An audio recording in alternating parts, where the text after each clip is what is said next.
Good evening, and welcome to Educate Our Youth. I'm your host, Janet Thompson, the CEO and co-founder of the Mamie Keith and Alleen Bradley Educational Foundation, also known as Educate Our Youth. The mission of Educate Our Youth is to make college more accessible through education, mentoring, professional development, and any other means available to students by offering programs such as ACT and SAT workshops, college tours, assistance when applying for financial aid, financial literacy, young entrepreneurship, and academics and athletes. Our guest this afternoon is Ms. Quamori Goodwin. She is the admissions recruiter from Savannah State University. Good afternoon, and how are you? Good evening. I'm doing well. I hope everyone is safe out here as I am working from home during these times. It shows you a big change that we have, but I'm so excited to be with you guys tonight. Oh, thank you. I'm glad you're here with us. I think you have a little video you would like to show before we get into our conversation. Yes, ma'am, I would.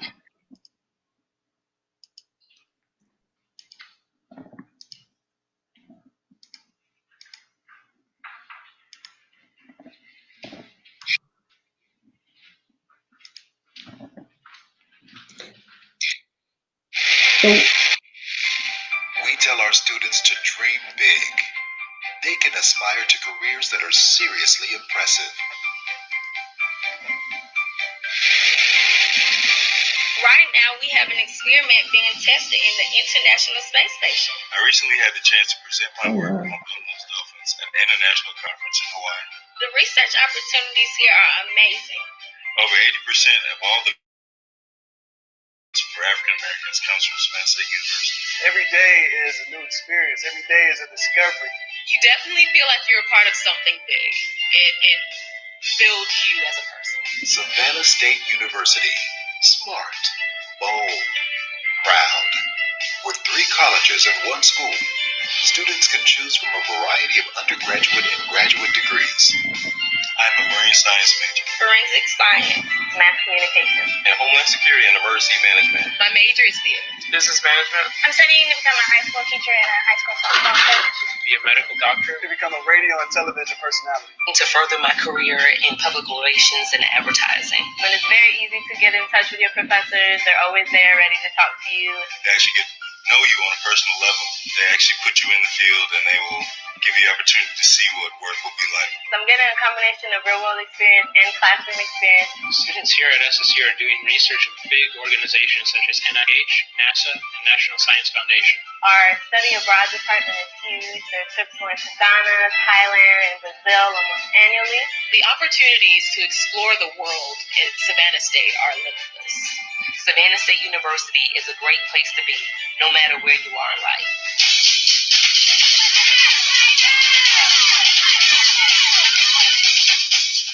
Campus life is a big part of the college experience at Savannah State University. There's nothing better than Savannah State football game.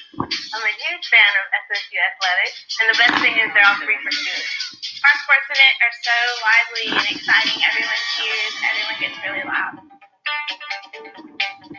It is amazing to be part of the Savannah State family because I'll be a Tiger for life, and I love it here. My first reaction of seeing campus is, wow, this place has so much history here. It's beautiful, filled with palm trees.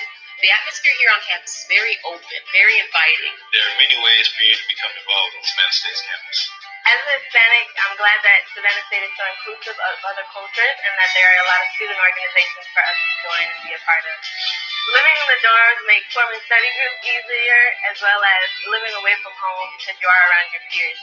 Savannah State University is located in one of America's most beautiful destinations. Well, I chose Savannah State because of its location. The best thing about being close to Savannah is the arts and the culture. There's a lot of diversity and a lot of opportunities. It's all in the name, University by the Sea. I was amazed at how close to the ocean we really were. Just a few minutes, a short drive, so it's a great place to relax. I go to the beach because who doesn't want to go to the beach? In the words of Richard R. Wright, our first president, we are rising. We are rising to excellence. Race, minorities, and science. to become leaders in our communities and become premier researchers in our fields. Coming here, I've learned so much about myself. Savannah State is a great place to come get your start and learn your craft. I really feel like the distinguished business school here has set me up for future success. Savannah State has allowed for me to make my own decisions and become independent. Do it. Come to Savannah State. This humble institution will change your life forever. We are Savannah State University. Join us.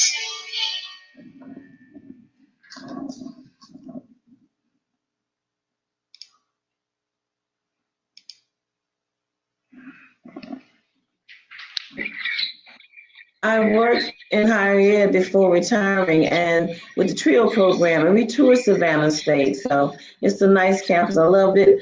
And we also fed the students in the dining hall. The food was fantastic. So let me ask you give me some campus history about Savannah State. Okay, so Savannah State is actually the first and oldest public historically Black college and university in the state of Georgia. We were founded November 26, 1890, and we were originally founded in Athens, Georgia. And we just celebrated on October the 7th, 130 years of our actual settling date in Savannah, October 7th. And so we were founded as Georgia State Industrial College for Colored Youth, and we've had quite a few name changes since then to get to Savannah State University. Currently, our interim president is Ms. Kimberly Ballard Washington. She is serving, as we have just officially announced over the weekend, that the national search for a university president is currently commenced. Okay. We have approximately 3,500 students with a 14-to-1 enrollment, and we are an accredited body, Southern Association of Colleges and Schools, also known as SACS.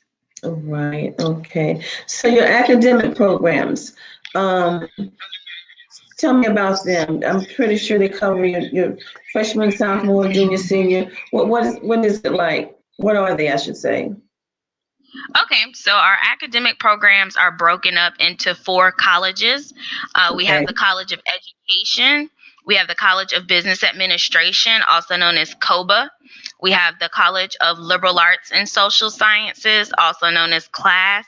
And then we have the College of Science and Technology, also known as COS. Our top 5 majors at Savannah State are going to be biology, any of the business majors, but primarily the heavily populated is going to be management and marketing. We also have criminal justice, mass communications, and social work. Another academic program that I always like to kind of pull out and set apart is our marine science program. As you can see actively on campus, we actually sit on water. And so for those students who are trying to get the hands-on access, marine science, Savannah State is the top producer, or one of the top producers of African-American marine scientists in the country, offering both a bachelor's and a master's program. So if we have any of you who are out there and are interested in marine science, then this is definitely going to be the place for you. And if you're in South Carolina, you're budgeting, we offer South Carolina residents in-state tuition. Oh, great. Sounds good. So what's the admission process for Savannah State? Do you require essays and auditions, or it's just a simple application? So our admissions process is very simple. Students would create an account on the website GA, like GeorgiaFutures.org. The application is 100% free, so it doesn't cost you anything to apply. All we need is that free application. We will be test optional for 2021 to include the fall, summer, and spring terms. And so for the test optional, the minimum GPA is a 2.5, and this is academic based, so we're only going to be utilizing your math courses, your science courses, your social science, your English, and your foreign language.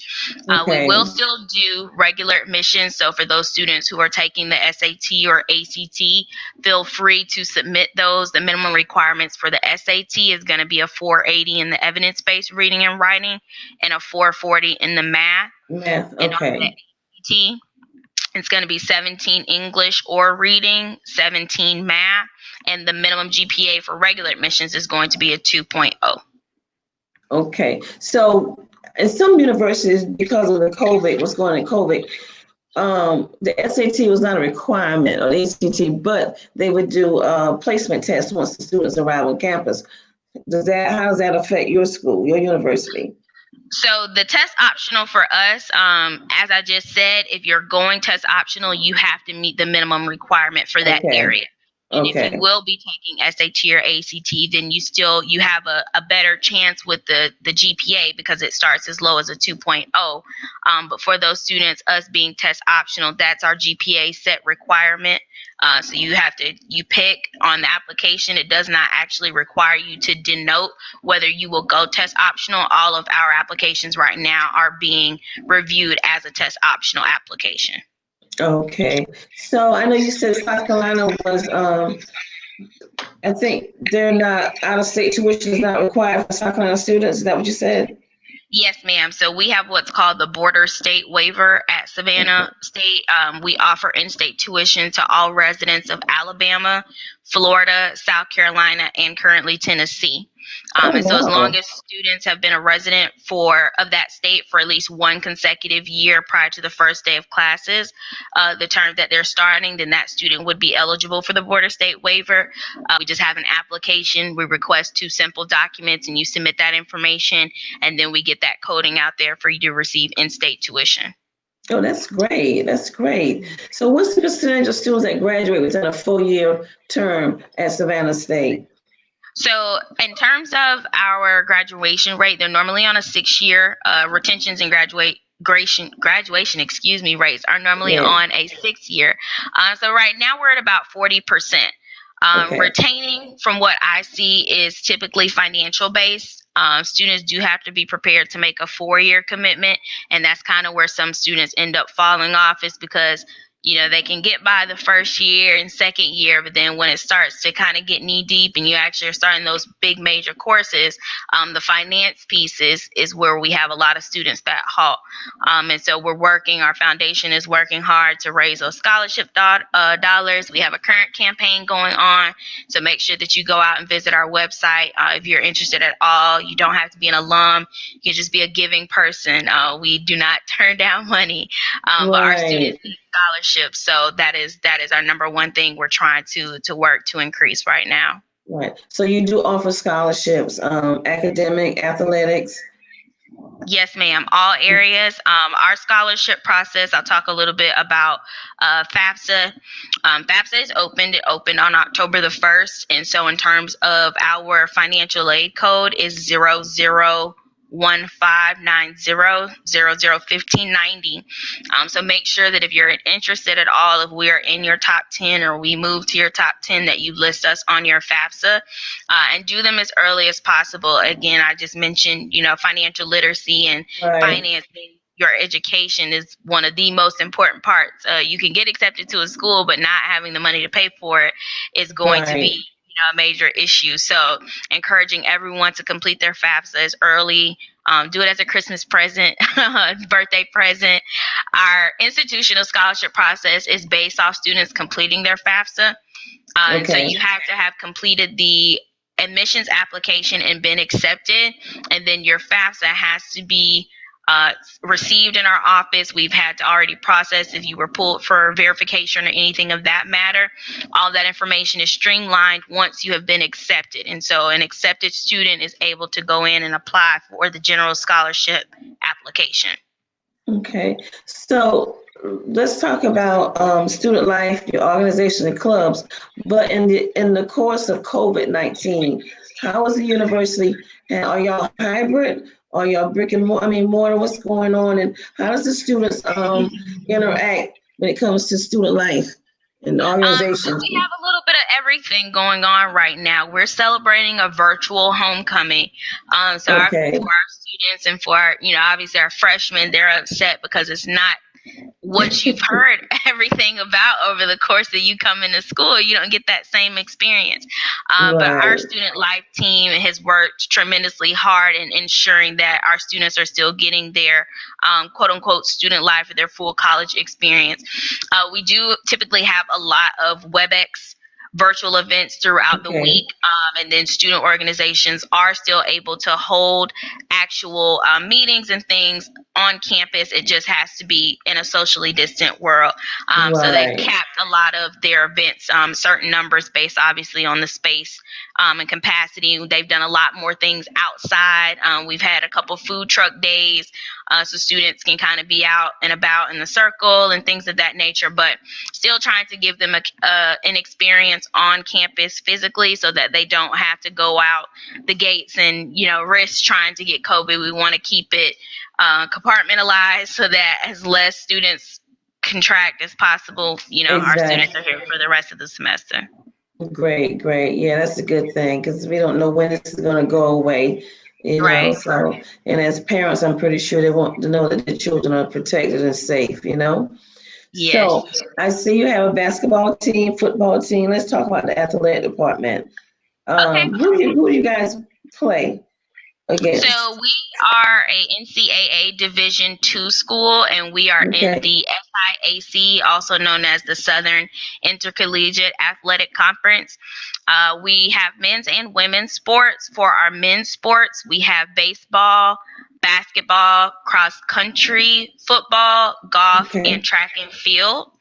And for our women's sports, we have basketball, we have cheerleading, which is competitive.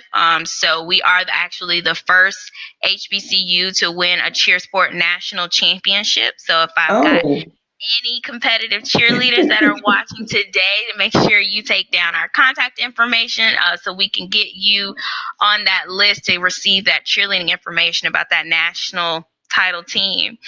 We also have cross country, we have golf, softball, tennis, track and field, and volleyball for women's sports.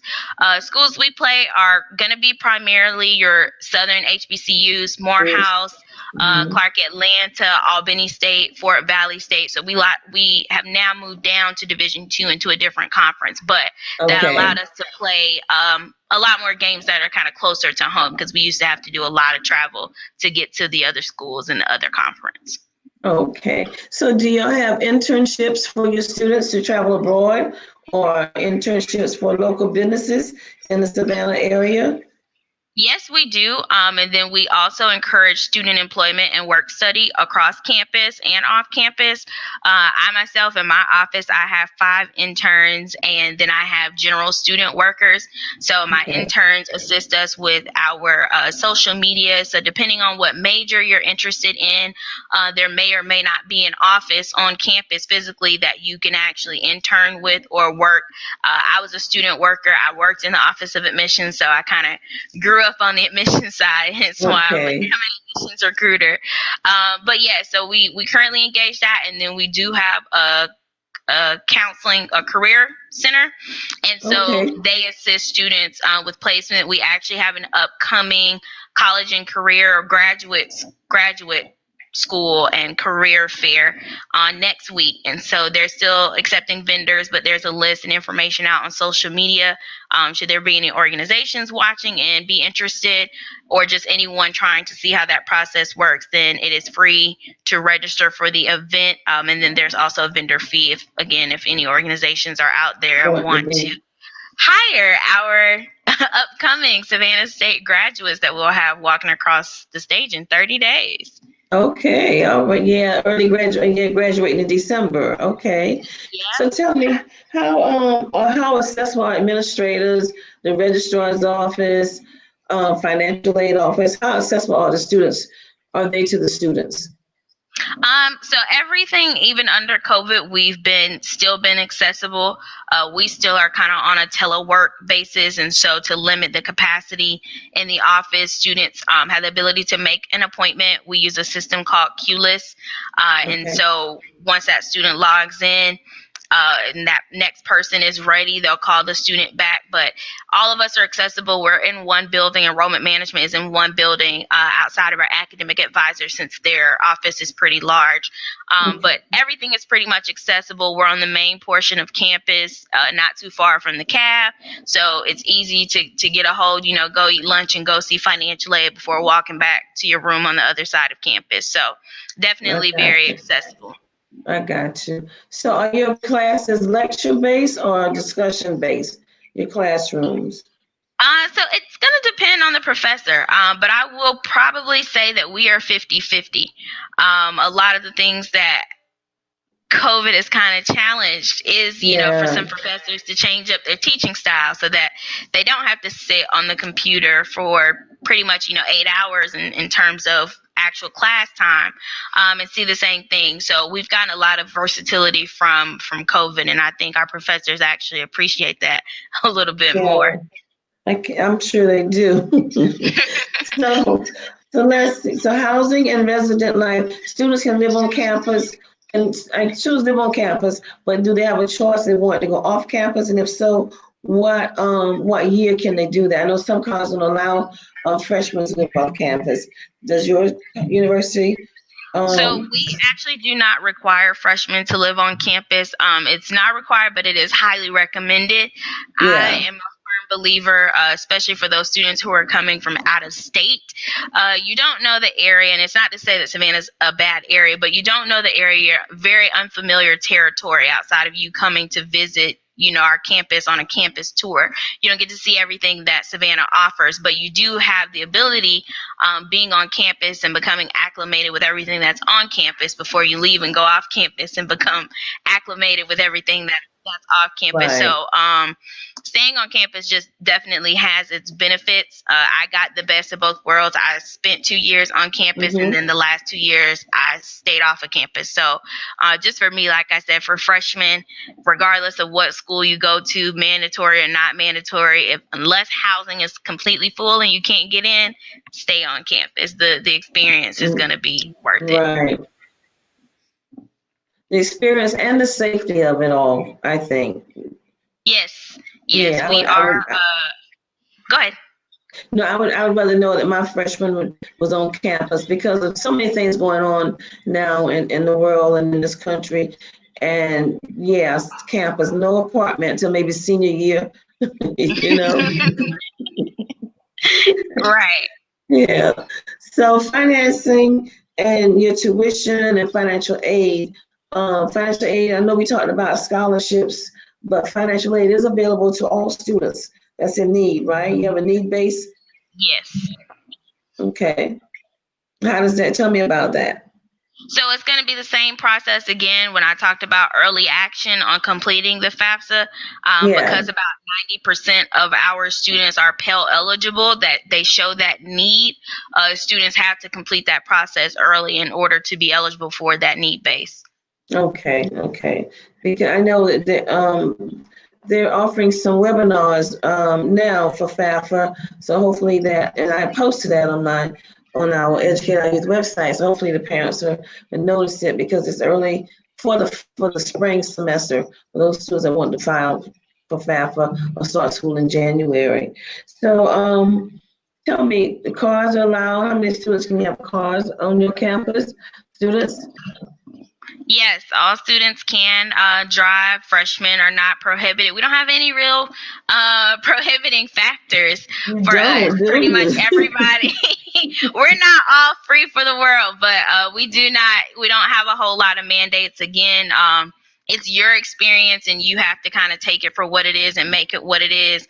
Honestly, driving across campus, our campus is about 200 acres, but it's not enough for everybody to just drive everywhere. We consider our campus a walking campus. And so obviously, unless you have like a disability or something of that nature, you're pretty much going to put on your walking shoes and walk every day. Exactly. Get some exercise, right? Yeah. Yeah. So tell me, with your coming up, your sororities, you have sororities, fraternities. So that's open for any student that has the right credential to join? Yes, so we do have a Greek life office, and we do have internal or institutional requirements for Greek life. It requires so many hours of community service, or we have a leadership program called Stripes, and so you may be required to have 10 or so stripes. And so for a lot of our students who are aspiring to go Greek, this semester has really given the opportunity for more leadership programs because everything's so virtual. And so a lot of the D9s have halted their process nationally. And so this is kind of giving them that time to prepare for when the door opens for them.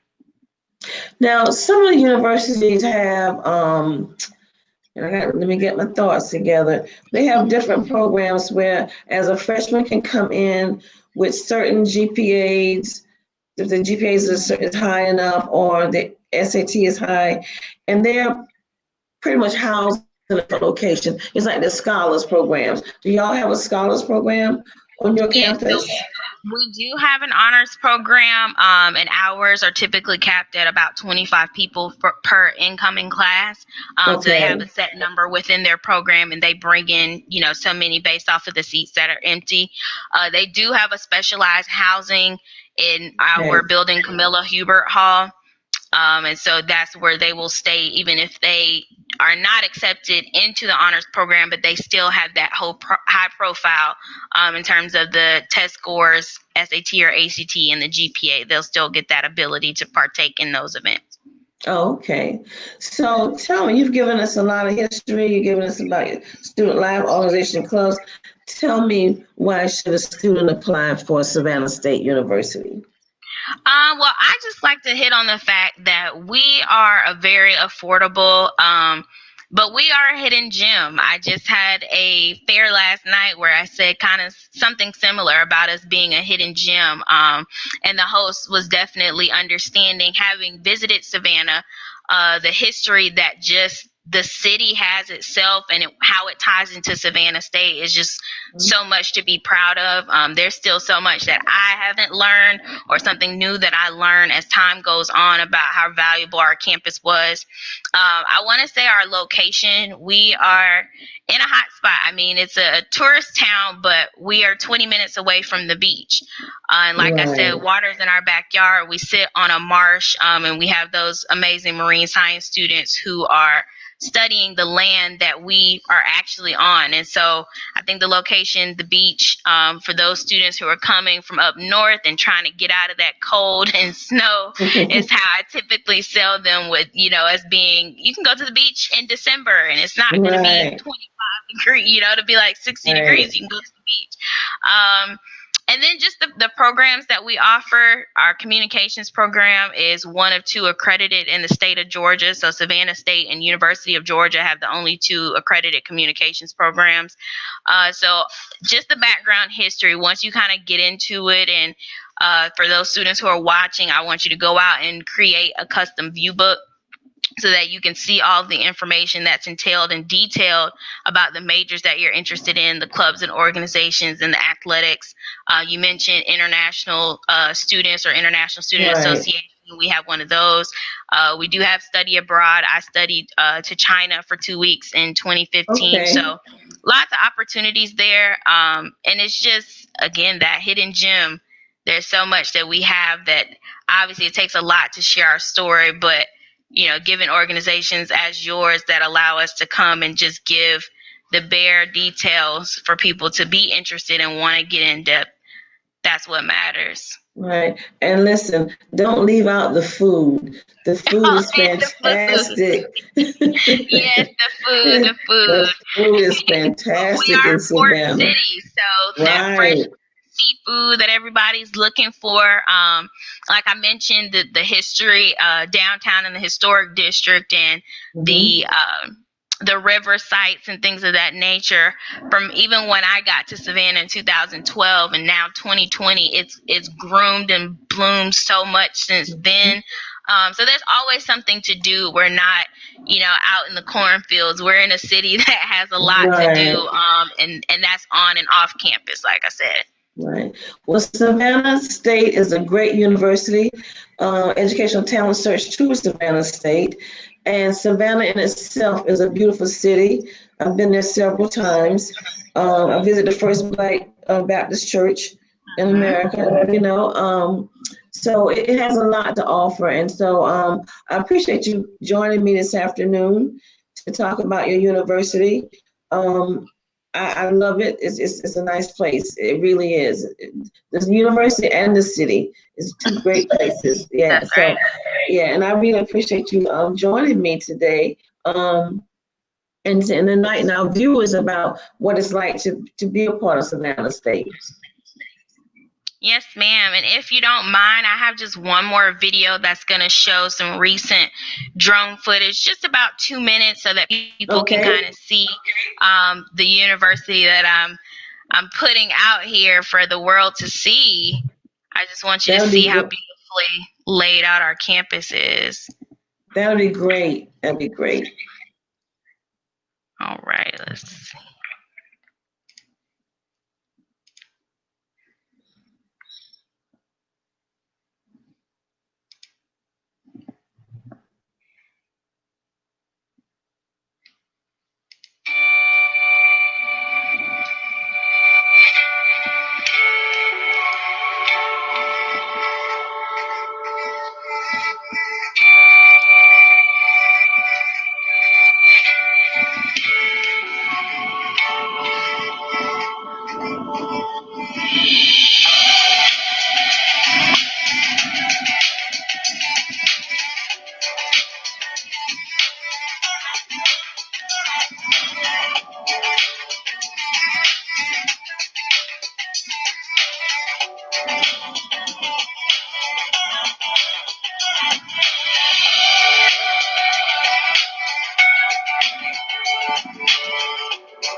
And yes, I just wanted to show that.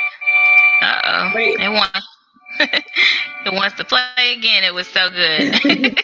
Yes, but that's a beautiful campus, though. It really is. Yeah, one of my students attended Savannah State, Sky Logan. I think she graduated last year. Okay.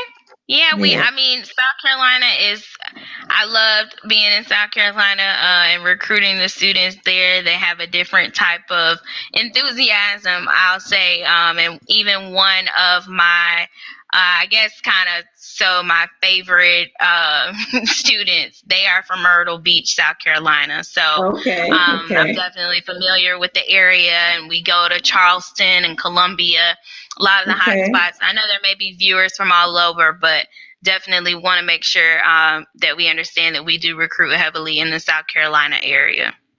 Great, that's good to know. So we're going to have you back on again in the future. Yes, please. Yeah, yes, we will definitely do that. So you have a great evening, and thanks everybody for listening to us and joining in with us. It was Quamori, Goodwin. Appreciate you. Yes, ma'am. Thank you so much. You all have a beautiful night. You too. Have a good evening. Bye-bye. Bye-bye.